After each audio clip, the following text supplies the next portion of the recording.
فتقبلها ربها بقبول حسن وأنبتها نباتا حسنا وكفلها زكريا.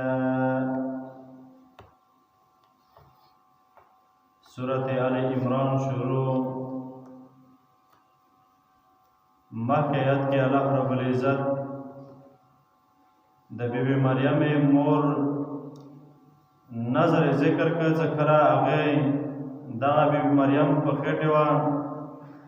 یعنی حمل کوو، نو دې دا اراده او خواهش و چې ما دغه بچی پیدا شي نو دا به د بیت الله خدمت به کوي او موږ ته به ثواب رسېږي. نو الله رب العزت نارینه بچي په ځای باندې ښځه بچي ورکړه او د دې ذکر یې وکړ. او بل دا ویلو چې دا به د شیطان چې کومه ماشوم پیداویږي هغه ته کوم چونډیو ته لګوي او چې کله پیدا شي جوړي نو دغه شیطان ورته وسوسه اچوي، نو هغه نه الله تعالی دغه بیبي مریم او دینه چې کوم پیدا شوی اولاد دی هغه نه الله تعالی محفوظ کړی وي. او دینه آیت کې فتقبلها ربها بقبول حسن وانبتها، چې کله دغه بیبي مریم لوی شوله نو دغه ټایم کې نور انبیاء کرام چې هغه نه و، صرف زکریا علیه السلام پاتې و. نو بیا د دې را تربیت او د دې پرورش د زکریا علیه السلام کوه. او بعض روایت کې دا راځي چې د زکریا علیه السلام څو نو د خپل کېدل غالبا مامای کېدل نو دې د وجنه د دې ولا تربیت کړو. او مخکې بل قرآن کریم کې د دې واقعات ذکر دی، هغه ځکه یې چې یاره کوم د بیت الله منجورانو هغه ویل چې د مو بیت الله خدمت دپاره وقف دی دا مو ته راکوي. نو بیا ترتیب دا وشو چې یاره دا کوم کلامونه دي پراندازي دا به سمندر کې اچوم که چاړه الټا سر بېلوړه به دې را پرورش بیا هغه کوي. نو بیا زکریا علیه السلام دغه پیغمبر و، همدې بیا څه وه هغه ونه د دې په حق کې ودله قراندازي او بیا د دې را پرورش کول. بل د دې آیات کې د بیبي مریم ولایت ذکر کېږي چې دا ولی وه او بزرګه وه، بې موسمه مېوې به راتللې او بیبي مریم ته به کومه عبادتخانه وه، عبادتخانې کې به ته موجودې به وي. او د زکریا علیه السلام معجزه وه چې کله مو راوړلې او تپوس یې وکړې چې یا مریم ته د کوم ځای نه دا مېوې بې موسمه خوراک څرنګه راځي، نو دا دی چې یا دا د هو من عند الله د الله تعالی طرف نه راځي. او بل دی آیت کې دې خبرې طرف ته اشاره دی ظاهر ذکر کېږي چې یاره دا کوم یهود او نصاراو خصوصا نصاران د عیسیان چې کوم دي دوی ویل چې دا بیبي مریم چې دا اله دی خدای دی. نو دې کې دا خبرې طرف ته اشاره شو چې یاره دا علم غیب نه و پیدا نه ورباندې. زکریا علیه السلام نه تپوس کوي دا خوراک کوم ځای نه راځي بې موسمه مېوې، نو دی چې یاره هو من عند الله د الله تعالی طرف نه راځي، ما ته پته نشته. او دغه عیسایانې چې نه دا علم غیب دی پوهېده په پټو خبرو باندې، نو دغه بلکل نه دی پوهې بنده وه د الله تعالی والا او ولي او بزرګه ښځه وه.